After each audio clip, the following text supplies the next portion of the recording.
everyone, and welcome to episode 122 of the Rich Cheese Radio Podcast, your home for horological hot takes, taboo topics, and often unpopular watch opinions. I'm your host, Brodinky. With me always is my good friend, Mr. Schmidt. Schmidt, on a very eventful night, on That's the to say eve the of least. a potential assassination attempt, we are recording an episode. How are you, my friend? I'm good, man. All things considered, as you mentioned, kind of a crazy, crazy night for us to Yeah, be recording an episode. But here it we're is. No committed. matter what, That's what's we going gotta on. do. We gotta do what we gotta do. So, all things aside, interesting night, but happy to be recording something positive. That's right. That's right. Yeah. We were away at a family party all day, and then coming back, it was just like that happened, and then we were like crossing the Throgs Neck, which is the bridge basically it gets from the kind of Bronx area to Hmm. Long Island, and there was like a big traffic stop thing, and I was thinking there was more things afoot, and it was unrelated.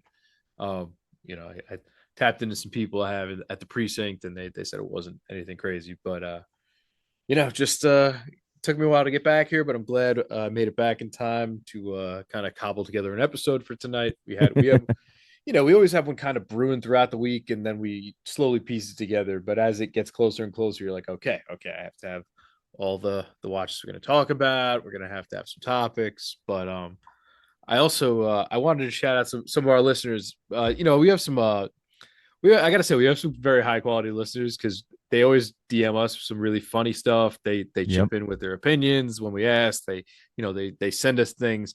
Uh, so after our episode a couple weeks ago, where we gave Alexandra Daddario her 15 minutes on the show, somebody DMs me a post recently, and they're like, "Well, dude, it's her pregnancy announcement," and he's like, "Oh well." And I was like, "Okay, yeah," but I'm like, plot twist, it's mine. And he's like, "Oh damn." But but like I'm glad that our listeners are like in tune with how like nuts we are, but like they're also with us, so it's all Yeah. good. You know? They're here for the chaos too. I like it. Yeah, I mean, I think that's what we bring to the table. I think that's exactly what we do best, to be honest. But you know what? Good for whoever that guy was. Uh and then also somebody sent me something that I think it was Time and Tide put up a. I saw this. You saw Yes. this, Yeah, I saw it, and I saw it. watch Quite interesting. watch under $50 Yeah, quite interesting, huh? article. I was like, oh, who would have? That's coincidental. Who would have seen this coming? Nobody Yeah, expects the Spanish Inquisition. yeah, man. Again, we've talked about it before. It's just funny. It's comical at this point. So, I mean, it is what it is, and imitation is always going to be the most sincere form of flattery. So, whether they will admit it or not, we know our listeners are in tune. We know we do what we do. We do it a little bit differently than everybody else, and obviously, it's good enough for them to copy it and repackage it and use it as their own content, which is fine. We know where the origin source comes from. What are you gonna do? Yeah, yeah. And I also wanted to give a quick shout out to former guest of the show, friend of the show, our friend Zakir from Haim. If you didn't see him, he's getting a lot of love on the Warner Wound channel because he's a hometown Chicago guy, and so I know he has a new watch out, but he's a hometown Chicago guy. They're doing Wind Up Chicago right now, so he's got a little FaceTime on there, and he's also put out a new watch called the Viajero, which is traveler in Spanish. It's a world timer. It's pretty neat. It's got like the 3D relief globe on it. It's 38.5 mils, 12 thick, which really isn't bad for like, because you're getting a true world timer in that sense. But it's got Chicago highlighted on it. It's pretty neat. It's $800, but congrats to him on that. It's a neat little package. You can Love check that it. out. Yeah. So we always like to give our friends a shout, especially people who've been on our show before. So that's all cool. Aside from that, I mean, I'm gonna float something out that I've just noticed a lot lately. Maybe I've just been oblivious to it. I mean, I've known that they've been around and that people partake in this stuff, but like I've noticed a dumb amount of fake watches lately. It, Like I sent you the one that the dude, a kid I know oh sent yeah, me, yeah, and yeah, you were yeah, like, yeah, "What the hell is that?" yeah, That was bad. yeah. It was bad. It was bad. I mean, I spotted it right away. Like I as soon mean, as I'm that like, who's got the fake watch? not for You're like, nothing. That's not exactly an easy watch to fake. It was a blue Snoopy, yeah, Speedmaster. no, it's just the texturing, the Yeah, it was highlights. all off. It was all It off. almost looked like a Moonswatch I mean, render yeah, yeah. of a That's blue kind of Snoopy. that's kind of the case, man. And I think I don't know, man. I have noticed an uptick of this, but I've noticed it more so in the idea of like people are buying them not knowing that they're Like not yeah, legitimate. that, and that's the thing. Like the kid knows, he knows kind of what I do. We're acquaintances, and he's familiar. Right? He knows I have this page and everything, and he sends it to me, and he's like, just added, you know, love the Speedmaster, and I'm like, I can't tell if he thinks I'm stupid or if he just doesn't know. Yeah. You know what I And mean? and then like how do you open up that No, conversation, I right? don't. I can't. I could never. Yeah. I'm not that Like, dude. hey, by the way, your watch is Fugazi. Especially like, there's one thing if it's like, oh well, I wondered why it was only $250, or it's like, oh, I dropped $12,000 on this thing, and Yeah. I got to make a phone call now. But I just I don't know what to do in those situations, and I hate the few times that I've been put in those situations. Like, I mean, again, it hasn't happened to me in a very, very, very, very long time, but I mean, there was a few times when I was working in my store back in the day where that would happen. Somebody would come in like, "Hey, my grandfather just died, and I got this watch. Like, can you kind of give me an approximation of how much it's worth?" And I'm like, "Absolutely $0." Like, like, I'm sorry to tell you this, but your grandfather's beloved watch is not legitimate, or it's not real, or whatever it is, right? It's just like it's a horrible conversation to have, but these things happen quite often, and either people are very naive and they don't know, or they know and they think that they're smart enough, or that they bought a legitimate enough version that could pass as real. And they're kind of trying to see if they can stump you. You know what I mean? yeah, and like I've seen some pretty crazy like Asian super fakes before that people I know of, like, no, they've knowingly brought them over and been like, look at this dumb thing I picked up, but it's like not bad. Like, Yeah. of a completely like a stupid expensive watch that like they would never be able to afford. Like they kind of just got it as like a gag. Yeah. But Yeah. but yeah, but even like, and then after that, like I went out to a bunch of people we used to work with, kind of came back to town, got together, went out with them. It was like a happy hour in an outdoor spot. And I'm looking around, and like I see a couple decent watches, and I start to look a little more, and I'm like, oh damn, like that's not even good. Like, seeing watches with polished center links that don't have them, and like weird combinations of stuff. And I'm like, ooh, like maybe this is bigger than I thought it was. Yeah. Yeah. I mean, it's certainly been a growing trend for sure. I mean, look, fake watches exist. They have existed. They will continue to exist for all of eternity. As long as there is a white market for watches, there'll be a black market, right? Same thing with the gray market. It's going to always be be there, you know.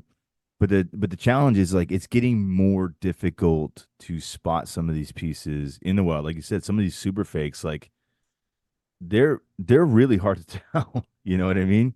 And unless you have consistent experience with something like this, you've held it in your hands, you've touched it, you've interfaced with it, it can be very, very difficult to see and to know, especially with 100% certainty, right? Right. That's always the toughest thing too.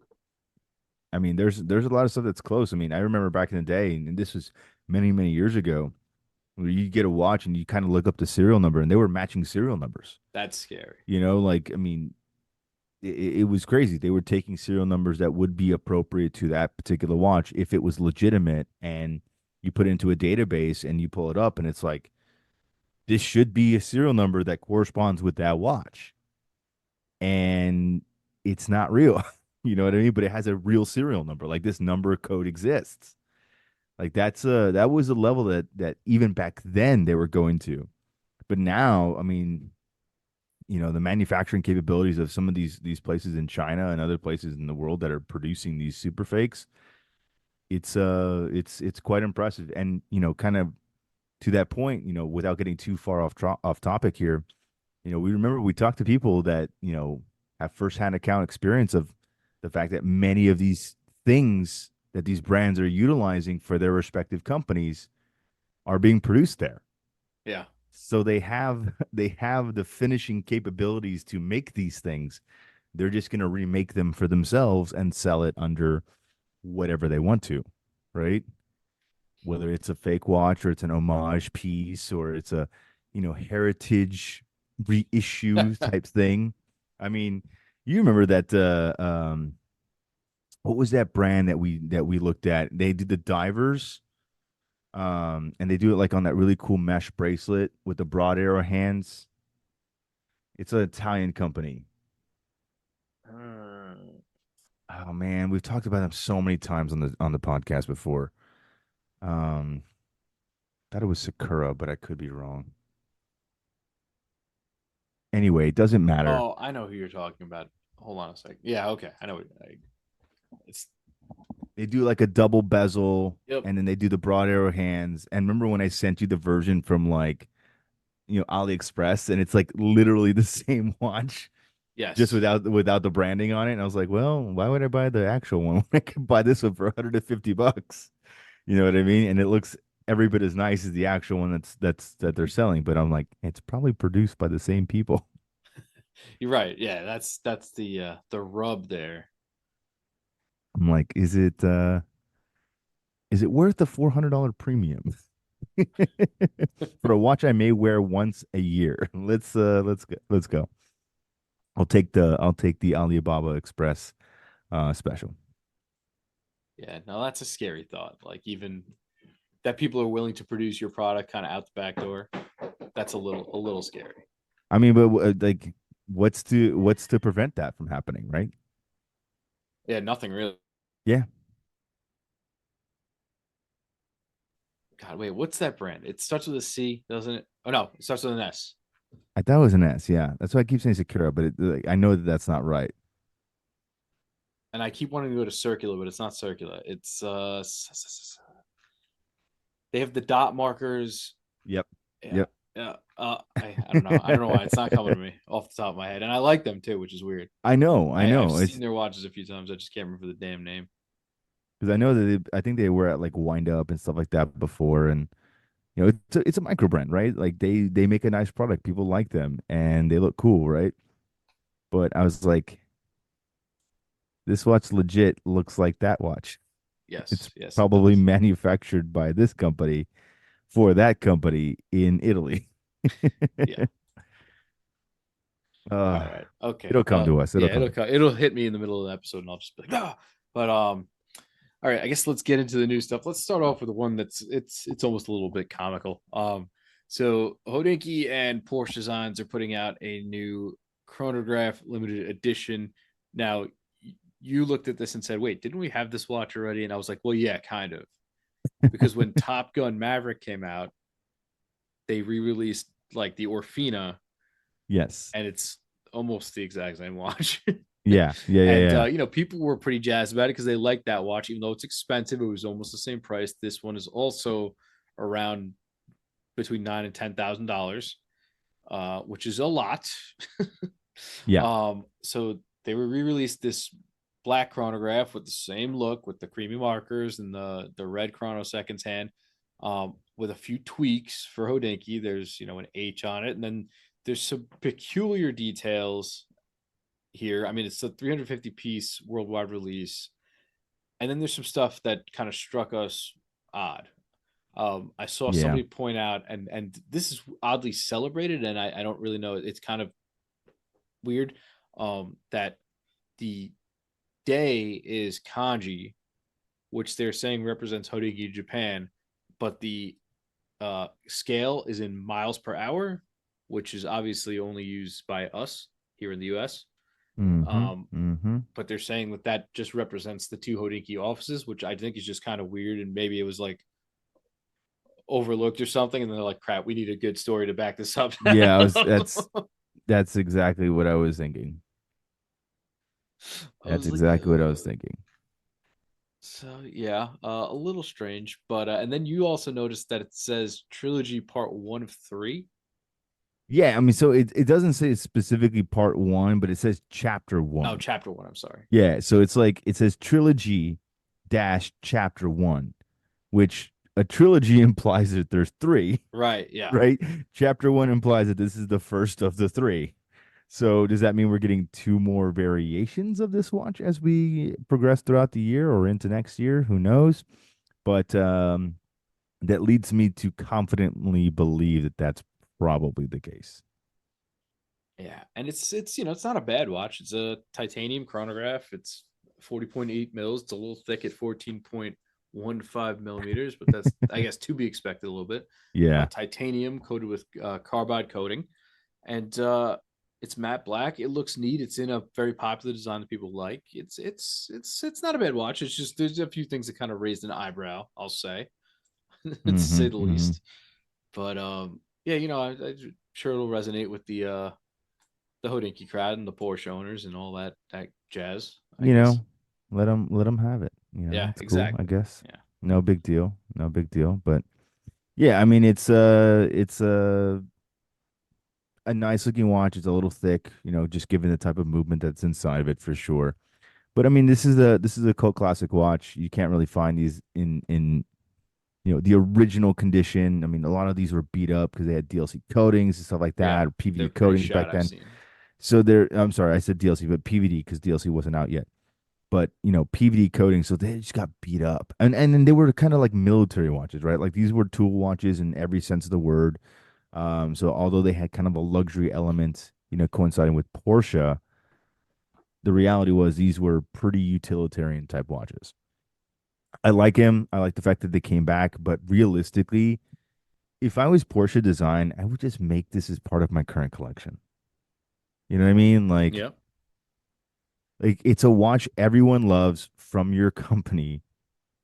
Like just keep it. You keep trying to reinvent the Porsche design like watch.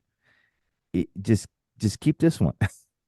Like, you know, keep the original logo, keep the original, you know, motif and just roll with it. Cause like all the ones that are on the website right now that are kind of similar in vein, they're more edgier, they're more like avant-garde style, you know, more futuristic style that I'm just kind of like, Yeah, ah, which is kind of like the antithesis of what makes this one cool. yeah, exactly. So I'm like, okay, if you're gonna do it cool and do it in a way that is celebratory of the old version or the original version. You know, don't make it something dumb. So, you know, I guess it's a cool piece. I'm sure people are excited for it. I don't like the stupid Japanese date and then miles. I think it's weird. And the folks at home could stop screaming at their listening devices now. The brand is Serica watches.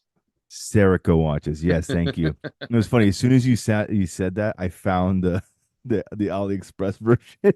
Oh, nice. Very nice. Yes, yes, yes. So if you want a Serica for currently right now 50% off on AliExpress, you can get one for $247.53 with a Chinese movement. If you go up to the Salida SW200, it's a whopping 336.79. And your choice of five different color configurations, all on steel mesh bracelet. There you go. Go Very get your nice. Chinese copy. And There we it's go. nice because it's a sterile dial. All it says is the water resistancy and automatic. Oh, Even better. Uh, okay. Christopher Ward has dropped some stuff. They're having a big year, obviously. I think enlisting our good friend Mr. Pearson's done a lot of good for them, but they're also cranking out some really good stuff lately, and I think they're maybe finally just getting some of the credit they maybe have deserved all along in some respects. But they're definitely putting out some neat stuff. They've recently unveiled a new version of the 12. We've seen it in 36. We've seen it in 41. Is it 40. 40? Yeah. Now we're getting it in 38. And this one is ice cream inspired, as people uh, like to inspire watches with food nowadays. um, so you can get these in mint, mango, uh, blue. I don't know, blueberry. What? Yeah, it's blueberry. And And technically peach. peach, but I mean they have actual names. No, I don't. So But these are the colors. I'll go through the actual names because I guess we want to communicate it correctly, right? We have Mint 38, which isn't really that much of a departure from what Bro just said. We have BL Uberry, like as in BL, Switzerland. BL in Switzerland. Yeah. We have Peach Salida. Okay, let us know your movement. And then we also have Made in Mango Head. I don't know the tie to that one, Are but they really it's big J there. Lo fans? It's a Made in Manhattan reference. Maybe, but like it's weird. So I don't know if these are capsule collections because part of the marketing says, get them before they melt. So I don't know if it's kind of like this is only going to be here for a short time type thing, or they debuted this for the first time Wine at up Chicago. Wine Up Chicago. Yes, thank you. So I don't know if it's only like an activation for the event, and that's kind of when you see them and they're gone. 200 But pieces per color. I'm seeing. okay, so there you go. So it's most likely a capsule collection. So very very different. They're vibrant dials. They have a gloss finish to them. There's a little bit of an iridescence and color play. They have matching straps that you can purchase. So they look nice. I could do without the ice cream association. So allegedly, it's for International Ice Cream Day, July 21st, and that's where they're being released. Okay. Sure. Sure. And it's almost as wacky as putting Kermit the Frog on a dial. Anyway, yeah, they look nice. I mean, people really like the 12. I think again, without the Dimensions are with really good. yeah, I I mean, think without the 9.95 thick. That's a solid thickness. That's it, really nice. it's a nice watch, man. The 12 is a nice watch, and I think if you're looking at something like a PRX and you don't want to quite go into big boy territory in terms of like luxury watches, this is kind of a nice step above that in terms of finishing, in terms of quality, in terms of what you're getting. Um, it's a cool watch, and I think Christopher Ward has done a very good job with the 12, especially because you can get it in quote unquote many different flavors, um, And not- sizes. and sizes. Yeah, right. So it's nice. I think that they look good. If you want to see them more closely or kind of recap from the Chicago windup, go check out Mike Pearson 6 on Instagram, and he will show you what they got. All right, moving along, keeping with them. They also put out a new supercharged version of an older watch they had. That was the C65 super compressor. Now they have the super compressor elite. We were seeing a lot of compression scales lately these days, huh? It seems to be the going trend. Yeah. Okay, I mean, just something to note, just something to keep note of. But this is a neat watch. Comes with a few different configurations. You get it on bracelet, you get it with some rubber straps, some louder than others. But this watch has some neat upgrades. I know it's a chronometer. It has a really cool. Have you seen the case back? It's got the old school dive helmet engraved on Yeah, it. it looks good. I'm not gonna lie, it looks good. I'm a It's fan. very neat. It's very neat. But I'm a big compressor fan. I've talked about it on the show a lot. Um, I don't own one. I wish I did. I'm still And this is looking at old Hamiltons. technically an original. Like it's technically a real super compressor. Right. It's not a super compressor in name only or in style only. Like this is actually a functional watch that does the thing it used to do in the 60s. Now, I don't know if that's a good or a bad thing because a lot of those super compressors back then were pretty leaky at shallow depths. And the idea was Um, that the deeper you went, the more it compressed and became more water resistant.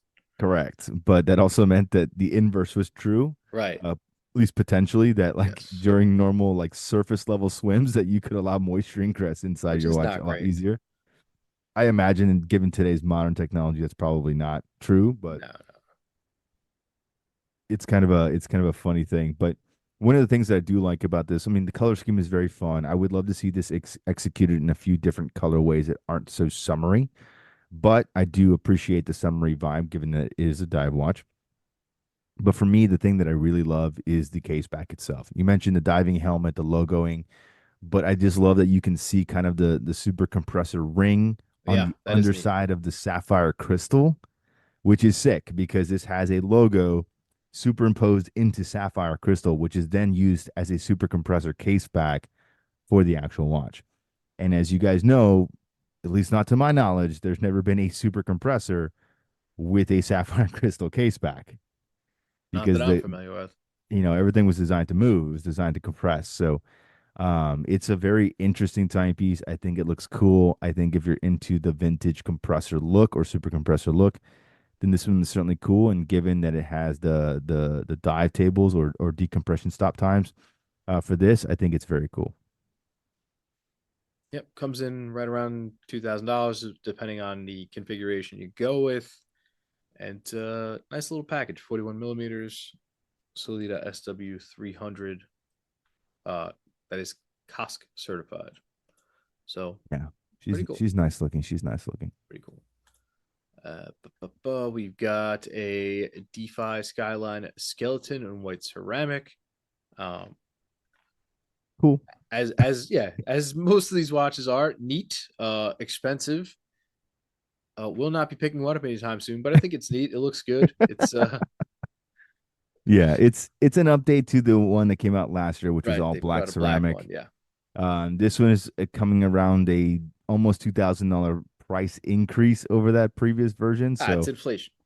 yeah, what are you gonna do? So the last year's model was 15 grand in black ceramic. This version in the white ceramic with the small seconds, 17.5. So $2,500 more. It looks good. I think if you're looking for a high performance, high beat skeletonized watch in ceramic, this is really the only way to go. But there's very few of those on the market Yeah, anyway. exactly. So it's kind of like this is your only option if you like that. But Zenith has been making a lot of moves. They've been doing a lot of cool stuff. They're getting some notoriety because they are doing a lot with the Defiant collection. So it's cool to see it. Like you said, is this my cup of tea? Is this my jam? No, at $17,000, this is not even remotely on my radar. So I think it's a nice piece. I think if you're looking for something special, go get it. But it's just not for me something that I'm gonna run out and buy. Not gonna No, happen. but if you're looking for something maybe to in the vein of like the IWC Pantone white pilot watch, maybe this Yep. is this Yep. is what you're looking for. Yeah. Totally agree. All right. And then I think last up on our list here, we have a watch that many people have asked for in the past, maybe not exactly how they've asked for it. And Yeah, definitely not at all how they asked for. this is going to be sort of the running theme of this episode here tonight. We have a new Pogue, sort of. So if you're Should familiar you with really the call it a Pogue newer, or should you call it like Pogue adjacent? the Rogue, The Rogue. Yeah, there you yeah. go. The Seiko Uh, Rogue. so if you're familiar with the new Seiko Speed Timer layout, the three register chronographs, they're I believe they're mecha quartz if I'm not mistaken, Yeah, they are Mecha but Quartz. Yeah. they're not the same as the old speed timers, that are super beloved and very collectible. They're much different, but we finally got the Pogue configuration with the gold dial and the Pepsi bezel. I don't think a lot of people were that stoked about it, even though had you told them it was coming out, they might have been. But Yeah.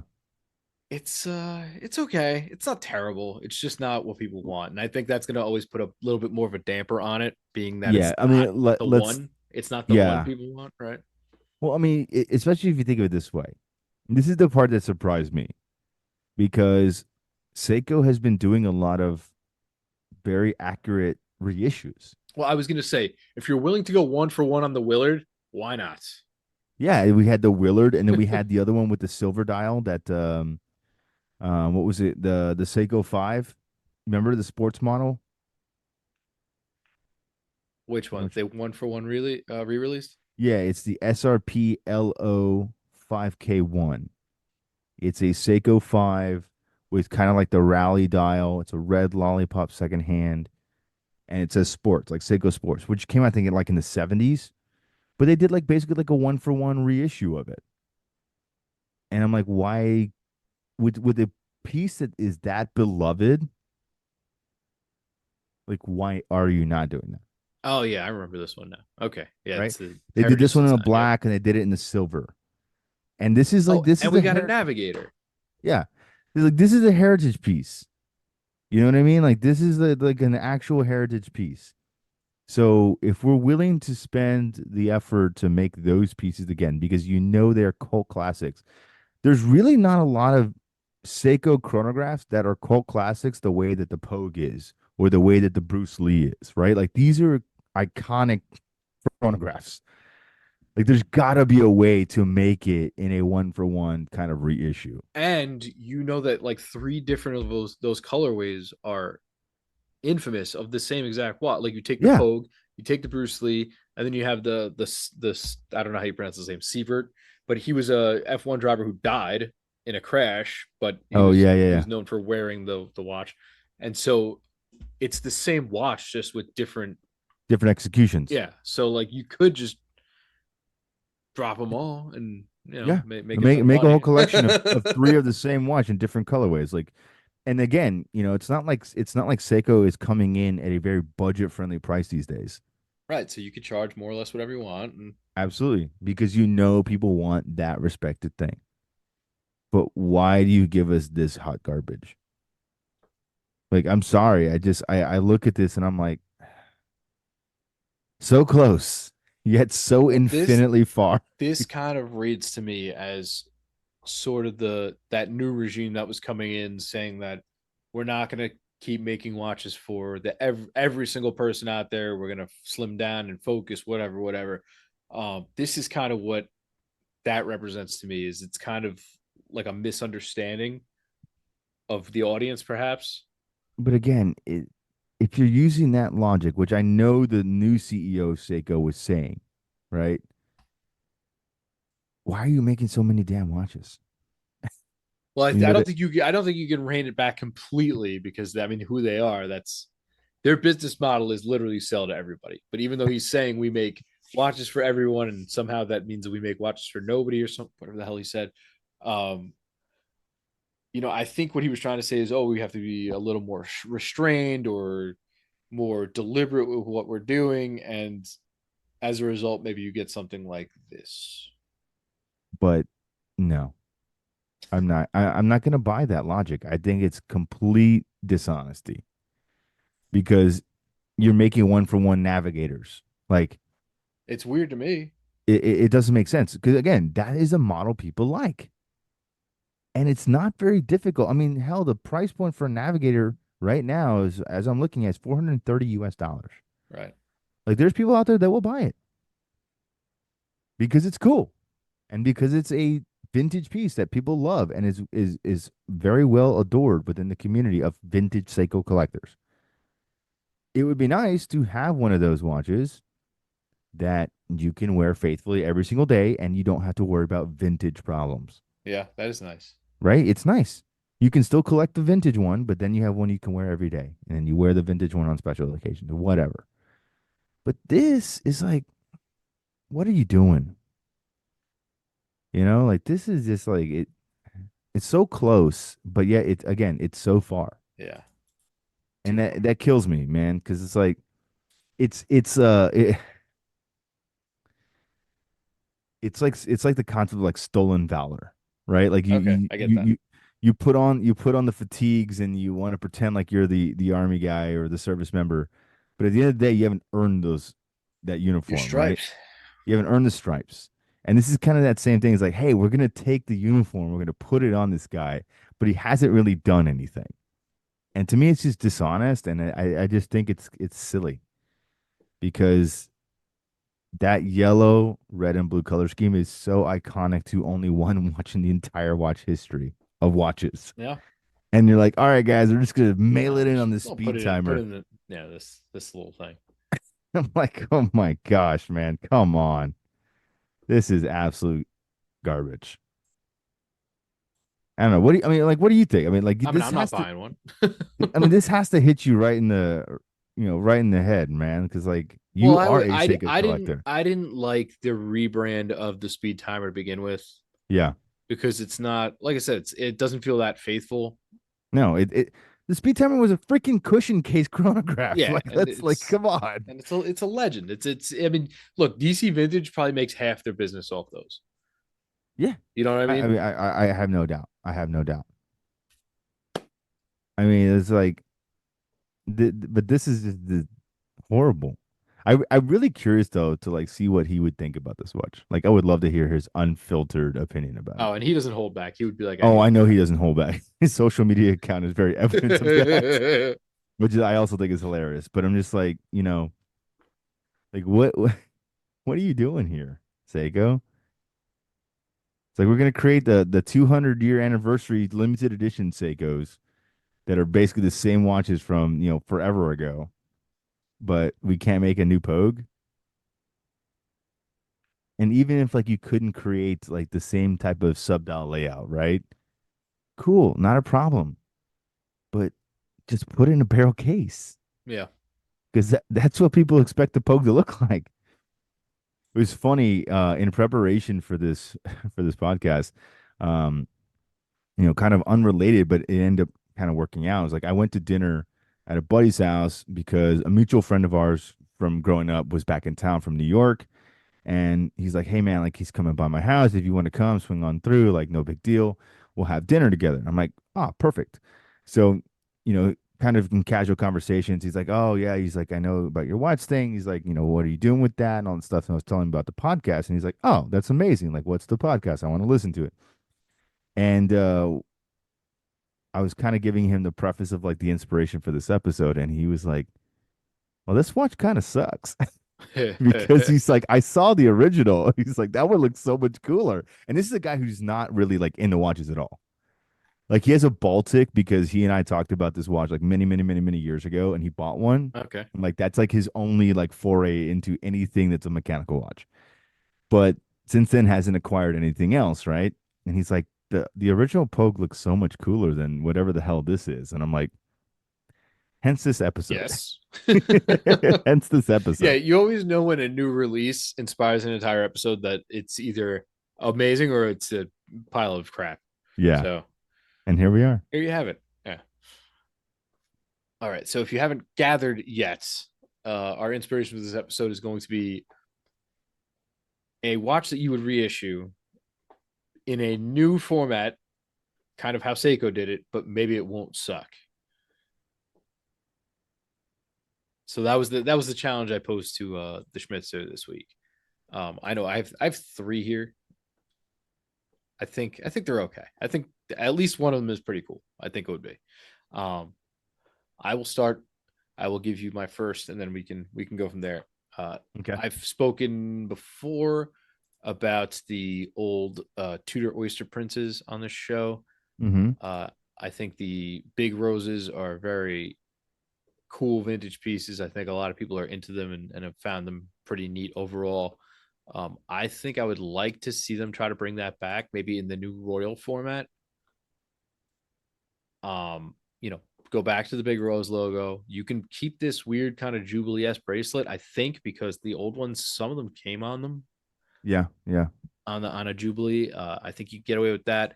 I would bring back the stuff, the quirky stuff, the roulette date wheels. You know, you could maybe even some of them had a Cyclops. You could get really cute with that, or you can go no date. Either way, you could even probably play with some of the newer colorways and keep those. That might be fine. But I really like these old watches. I think they're just like this is what was cool about this era of Tudor. They're kind of minimalist, but they Yeah. were Yeah. just well laid out, well designed, nicely sized. I mean, I know they have plenty of sizes in the Royal lineup, so I don't think that would be an issue. But yeah, the I guess probably what I don't like so much about the Royals these days are they just look very jewelry. Well, I I mean, guess that's the whole idea, I right? know, but It's I like the Black Bay, for example, the Black Bay 36 looks a lot more date just and watch like enthusiasts than yeah. these. These look very jewelry-ish. Yeah. I mean, I agree with you on that. I But mean, I think you could kind of reel it back and get it to somewhere where it could be really cool if they did this. Well, I And mean, and this is the thing. What Tudor should do, and I completely agree with you, because I will give credit where credit is due. This design is a very handsome design. And this is a design that really, quite frankly, by today's modern standards, is completely unisex. Like yeah, this could be absolutely. worn by women, this could be worn by men. It's a good kind of sports watch adjacent. It leans obviously more to the dressy side of things, given if you wear it on strap or if you go bracelet or whatever. But I mean, these Oyster Princes are basically like the predecessors to what would become eventually an Explorer or a Datejust or those types of situations, right? Obviously, the Tudor variant of it, but just classic sports watches, just tough as nails, but elegant and beautiful. And for me, if I was Tudor tomorrow, I'd kill the 1926 line, which they have. Is kind of their like pseudo dress Yeah, watchy I remember line. that. I'd kill that instantly and bring back this. Because right now the Tudor 1926 is trying to riff on this style, but it does it in a very poor execution, in my opinion. Right. It's just not the same charm. It's not the same nostalgia feel. It's not the same kind of design. It, all you had to do is make a new Tudor Oyster Prince, throw some kind of Dauphine hands on there, some subtle, 36912 markers if you want to do that, or if you want to go with kind of the more, you know, rectangular baton hands or whatever. There's so many variances between the 50s to the 70s of this particular timepiece Right. that you could do really anything.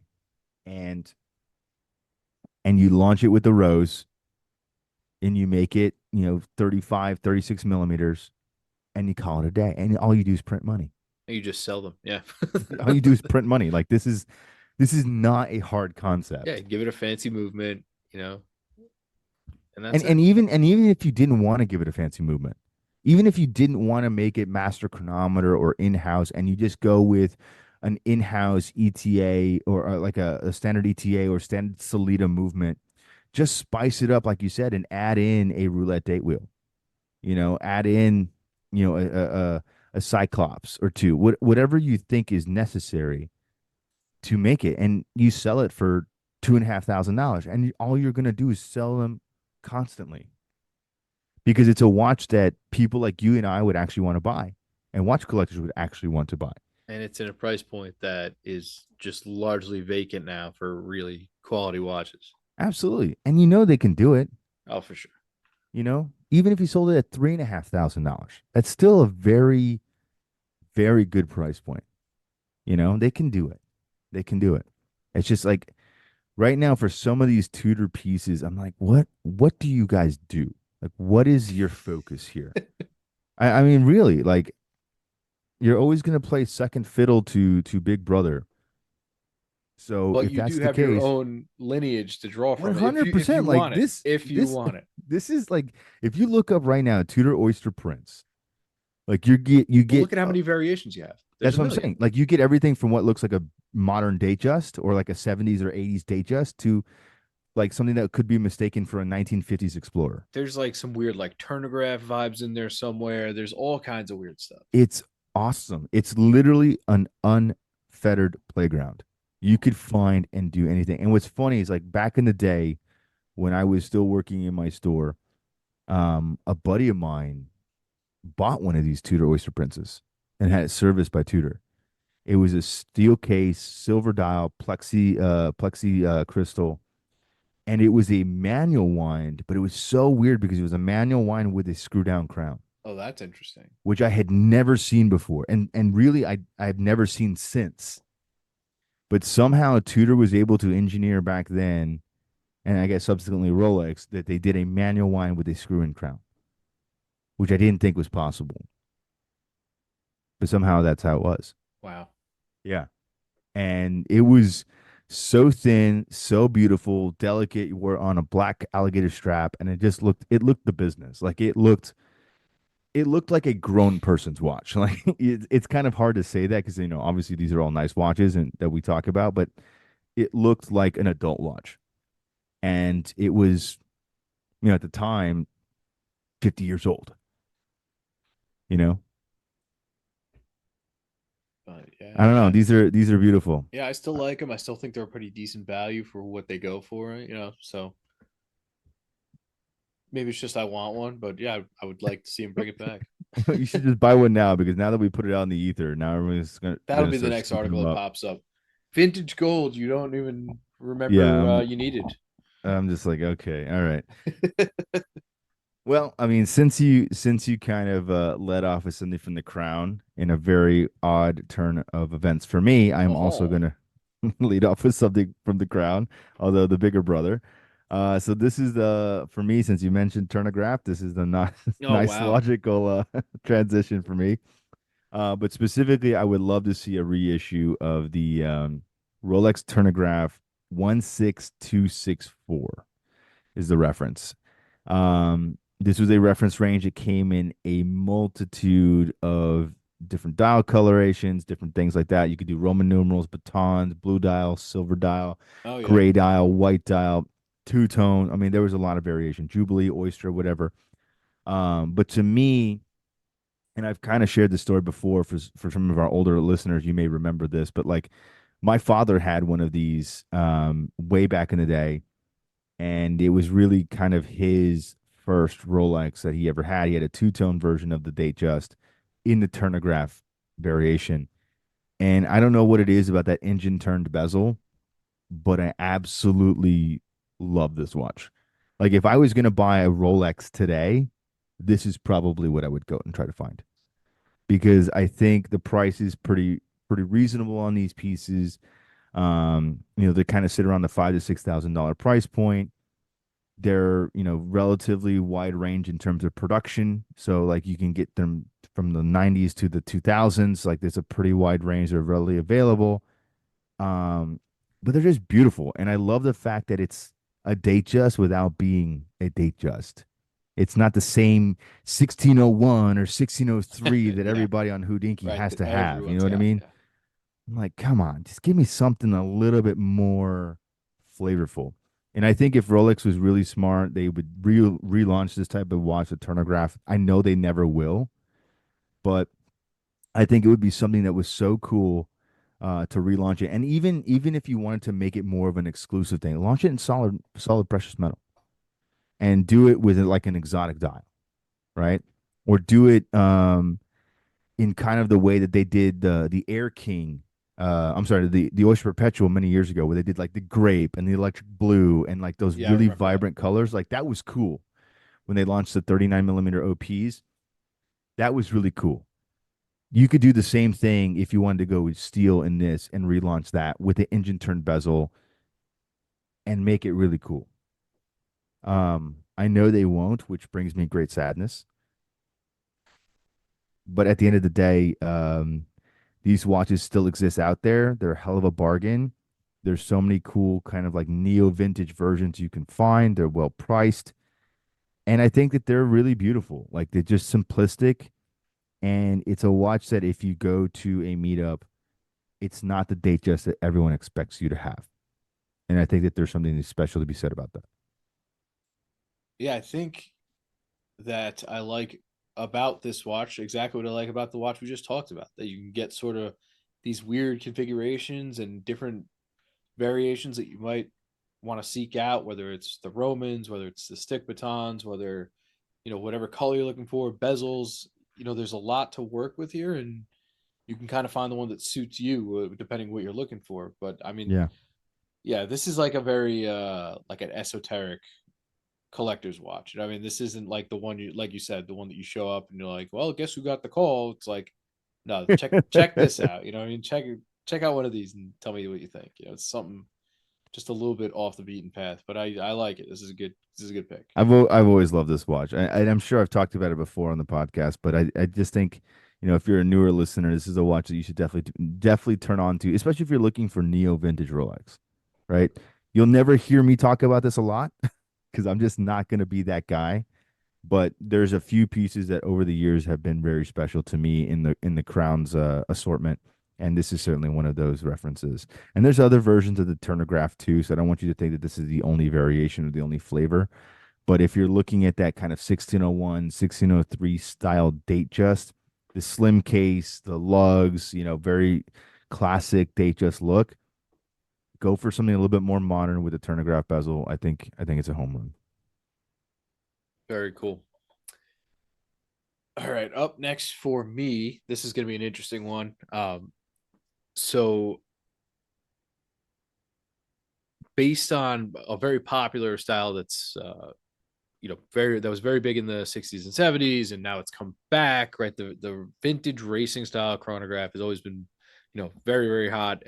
We've seen the Hoyers and all the big names kind of bring them back and keep them relevant. Yeah. Um, Now there is one that and this is what I think makes it interesting for me. And based on the brand, they could definitely, I think, use this now. Um, so in that day of the the Carreras and the Monzas and the Octavias, uh, Zodiac made a two-register chronograph that was known as the Poor Man's Hoyer. And this is, I'll give you the reference number for it, 591.883. It was a 36 millimeter manual winding chronograph, Yeah. and it's two registers. It's got all the looks of that everybody likes from these very, the famous Hoyer Yeah. chronographs Yeah. that Yeah. go for big money. We know that Zodiac relaunched the C-Chron, so they Mm-hmm. have Mm-hmm. a chronograph movement. Again, I think they could bump it down to two registers, or they could do the For really sure. lame Seiko thing and make it a three, and like they did with the speed timer. But I in mean, this case, hell, they could I do it the tag way and just kind of do like you do a two, like a darkened two sub dial registers oh, and and then then you the do other one one blends in. silver. Yeah, they could do that. Yeah. But I Yeah. think these are cool. You leave it. You do the panda, reverse panda. You leave the red chrono seconds hand. I think it'd look really good. Put it on a nice updated bracelet. I think this would kick a lot of ass. And because these go for such big money, and even in the brands that still put them out, like your tags and stuff, they still cost a lot of money. I Yeah. think that they could offer it probably at a better price point, and that I think it'll have the same appeal it used to have. But I thought this was a cool little old gem, and based on sort of Zodiac's lineup, which is always very diver heavy, and they weasel in some other stuff like the Yeah. Olympus and the Seacron and stuff like that. But it's still very diver centric. I think this would be sort of a welcomed addition Yeah. I in that agree. regard. And I just think it's a neat watch overall. It's got vintage aesthetic. It's got everything that people look for these days. It's Yeah, a for sure. historic piece. It existed. It's neat. It's again, it was this one came in at a very small size, maybe bump it up to 38 or something like that, 39. But I think it'd be a home run. Yeah, no, I totally agree. I mean, this is this kind of like late 60s, early 70s like Can't miss. It's chronograph. It's a great such a because great it's look. just simplicity. It's like it's everything you need in the most simplistic format possible. Um, and when I see these types of chronographs, like a few other watches come to mind, right? Yes. You talked about the Hoyer Carrera. You also have the Breitling Top Time. Yep. You Oh, also that's a good have one. this one here, and then you have the Hamilton Intramatic Yes. or One of my the Intramatic favorites. Chronos. Yep. Like those were cool period correct watches that all had this same type of like two sub dial register, panda motif, manual wind. Like just very cool chronographs and. Um, I love them. I mean, it's a very, very, very cool design. And yeah, I don't see why Zodiac couldn't have this in their modern collection. To do something a little bit more spicy and a little bit more fun, this would be a cool piece to have. Think so.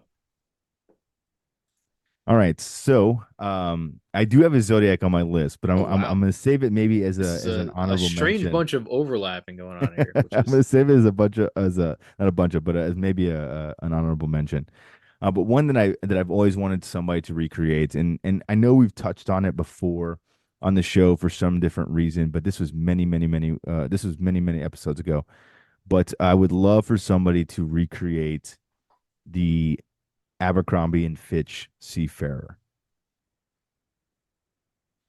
So for those of you who are not familiar with this watch, it was made by the Abercrombie and Fitch and sold. I should say it was sold under the label Abercrombie and Fitch. It was made by Hoyer. So okay. realistically, if anybody was going to make this watch again today, it would be Hoyer. And as you guys know from earlier versions of the episodes, I've always said that we need to split Tag and Hoyer into two separate entities. Let Hoyer be the vintage and kind of collector focused pieces. Let Tag be the more mall market watches. But anyway, the Seafarer is a vintage watch that used to be able to track the tides. It was a very cool piece. It was a very Cool unique layout. complication, very cool dial. It it's just a cool freaking watch. I mean, and it's certainly emblematic of a bygone era. There was many different versions of it. And some of them were sold under the Hoyer label. Some of them were sold under Abercrombie and Fitch, which is the most common version. Um, what a really cool, like adventurer safari vibed watch, you know? Like this was a watch that was extremely elegant, but made and designed to do a very singular function. And I think it looks still to this day one of the most beautiful watches that has existed in a very long time. These aged ones that have kind of yellowed out a little bit, Yeah. they look really sweet. They look amazing. And there was even a version that it's the reference 2446 that had like a diver's bezel. So it was even like a diver's chronograph with kind of like a lunar tide indication. I'm like, this is the business. Neat, Like, yeah. give me this. Um, and just very, very, very well done. Like a busy watch, a complicated timepiece, but very easy to see, very legible, very cool. And like, if I had a time machine, I would go back and I would go to Abercrombie and Fitch in New York City and I would buy this watch. Like 100%. For $26. Yeah, for whatever the cost of a song, like that, I would totally do that and just keep it in a box for time. Because a lot of these, they saw action, they saw use, they were heavily worn, and so they got beat up and they got abused. But these were very cool pieces, and this would be something that would be a cool piece to have in a modern version. So Hoyer, if you're out there and you're listening, this is in your history. You made this before. You have the schematic somewhere in the dusty cabinet. Remake this watch. Dust that bitch off. It's it's so freaking cool, and I just love too that it has a very cool tie to history that it was sold exclusively by Abercrombie and Fitch. You know what I mean? Like that to me is also just like part of this novelty.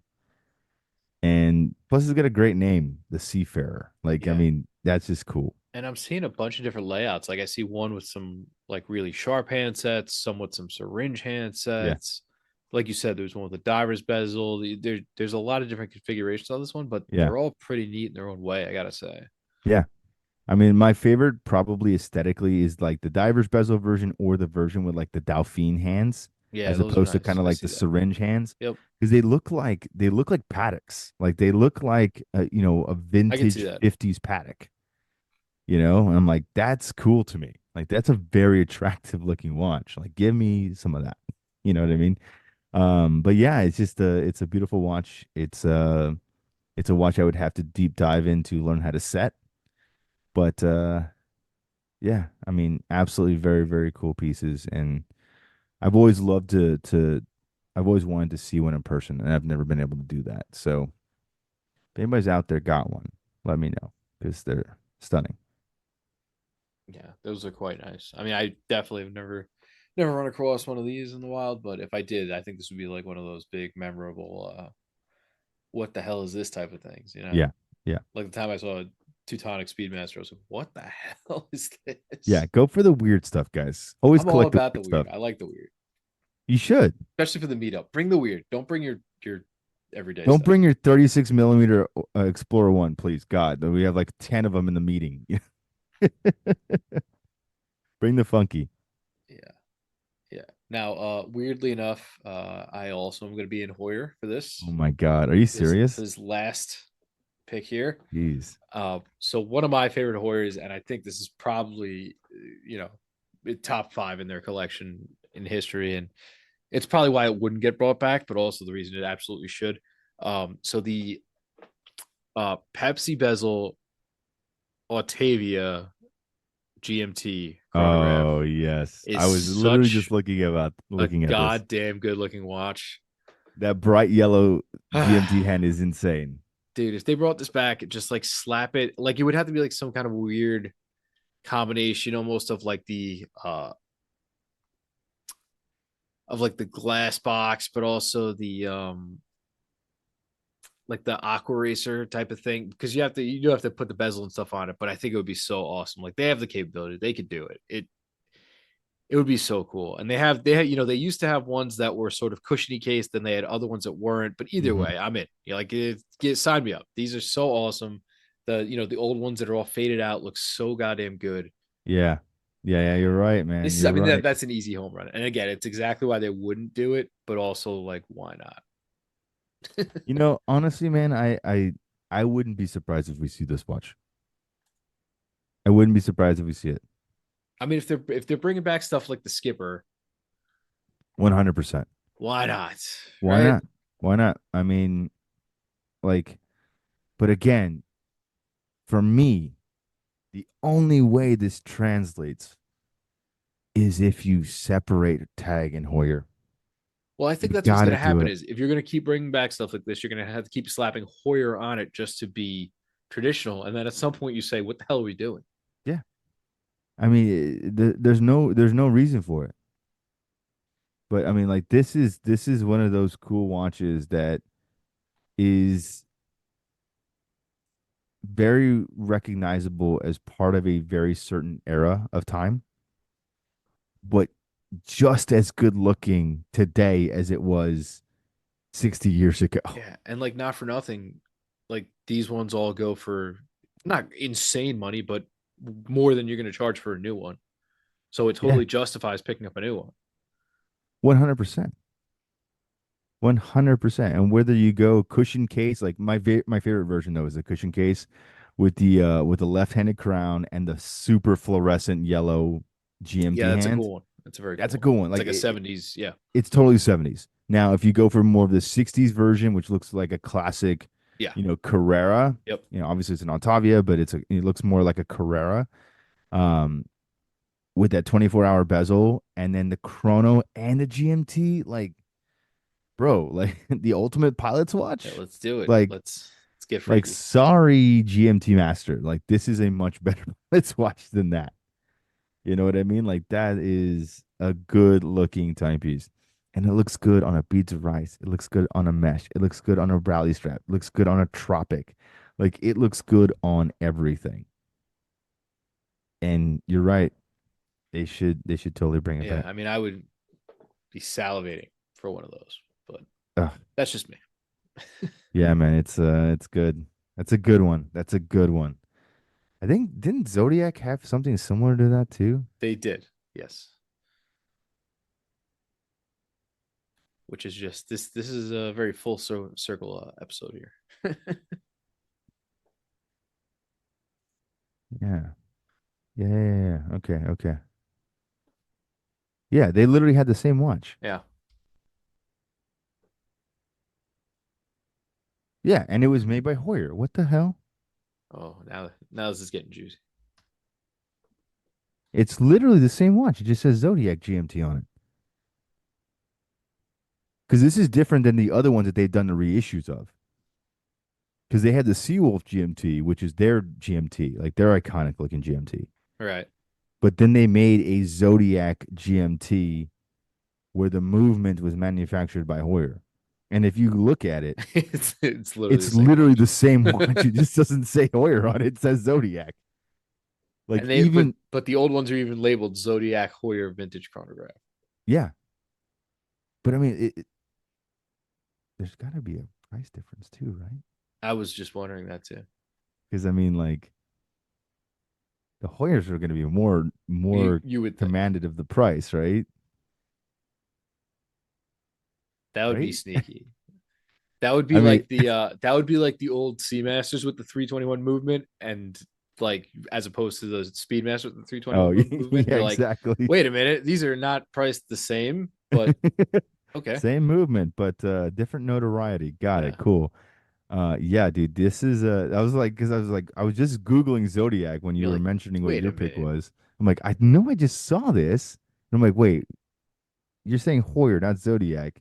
And I'm like, no, but it's the same. It's literally the same watch. So That's there you wild. go. You know, the industry back then was just crazy, dude. Very No, incestuous. nobody cared. Nobody like everyone was copying everybody else. It wasn't everyone's like, yeah, we're just all just gonna play in the sandbox together and it's gonna be fine. No big deal. Not today, not at all. Not at all possible.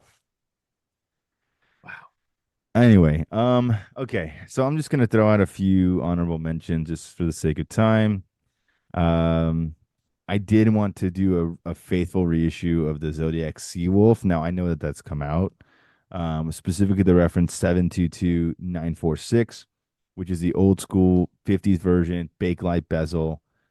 They've done a That's a good lot one. of models that are like very similar. Yeah, they They've done a lot of yes. Seawolves, but they've never done like the Seawolf. You know what I mean? Like I want a 35 millimeter diver with an acrylic bezel, or if you're not going to do acrylic, give me a sapphire crystal bezel that mimics the style of the acrylic because they haven't done that yet. And I want it to be that. Like the closest that we've gotten to these is kind of like the Super Seawolf, Yeah. which is not the same watch by any stretch. It's more the 70s version. I'm looking for the 50s version, Yeah, I like this small one. case, black dial with the light blue Yeah, that bakelite bezel. bakelite is nice. It's awesome. It's awesome. Like give me that back. Because like they've done one with a steel bezel. They've done a few color variations, but they're just made up colors. They're not actually like authentic colors to what would have been made at that time. But I'm like, dude, just give me that. Just give me that little thing and we'll be good.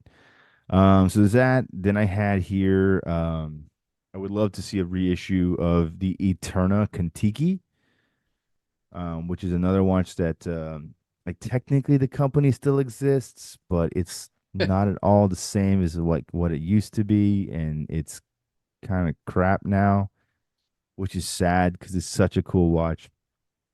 But the original Kontiki from the 50s, beads of rice bracelet, glossy black dial, very funky, triangular kind of hour markers and things like that. Kind of Seamaster esque, but very, very, very cool.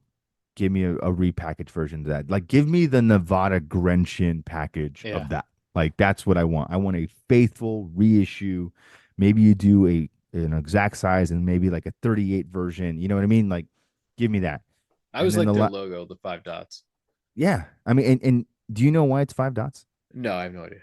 So Eterna, which is this company, was actually the watch company that was associated originally with ETA.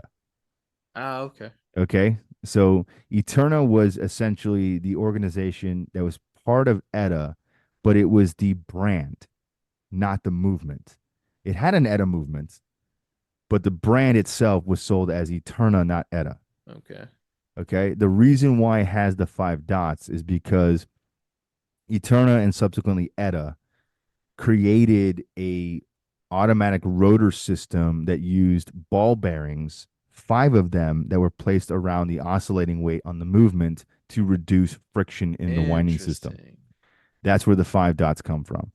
So even if you look at any modern ETA movement today, you see those five dots because they're still it's still a technology that they utilize now. It's kind of insane. The more you know. Yeah. Now, eventually, at some point, Eterna completely went separate outside of the ETA association, outside of everything that would be eventually the Swatch Group and all these other things. But what you have now is just basically like it's a ghost brand. Like it, you can't even call it a zombie brand because it's not even Yeah, resurrected. It's it's just just like a it's a it's just hollow hanging. husk. Yeah, it's just hanging in the ether. And it's like, what are we doing with this? Like, we don't know. Probably some Chinese conglomerate owns it now, and they're like, we're just gonna drive it into the dust.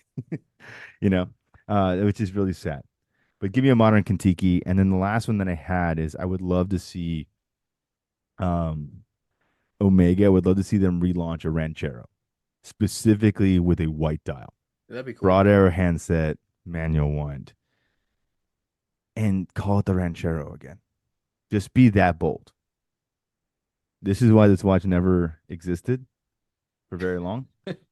I don't know. Do you We know the talked story? about this one. We talked about this one on here because I Yeah. brought up the Ranchero one time, and you're like, "Do you know about the Ranchero?" I was like, "I know the name. I know what it looks like. I don't. I know it looks similar to a different watch they make, but why is it?" And then we talked Yeah. about Yeah. kind of So, the pitfall of the Ranchero. yeah. So just to catch up for those of you who never listened or missed that episode, essentially the Ranchero was kind of a adjacent version of the Railmaster from the Right. 50s, but it was marketed specifically in like Central and South America as a market specific watch. Like it was destined for these for this market area.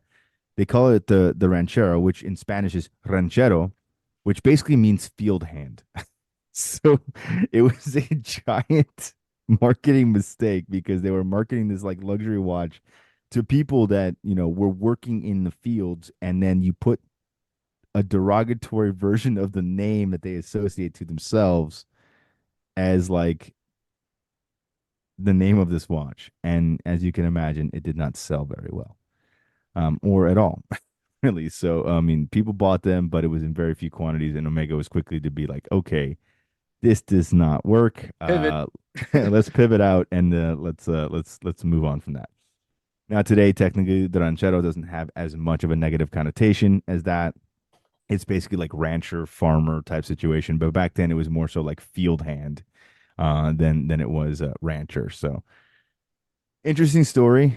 Very cool watch. Very funky. Manual wind, not automatic. Less water resistancy than something like a Railmaster or Seamaster 300, but a cool piece. And they made a very select production few of them that had white dials, and like that's the one that should come back. Yeah, I just think it's so cool. that'd be neat. But that's it. Those are my honorable mentions.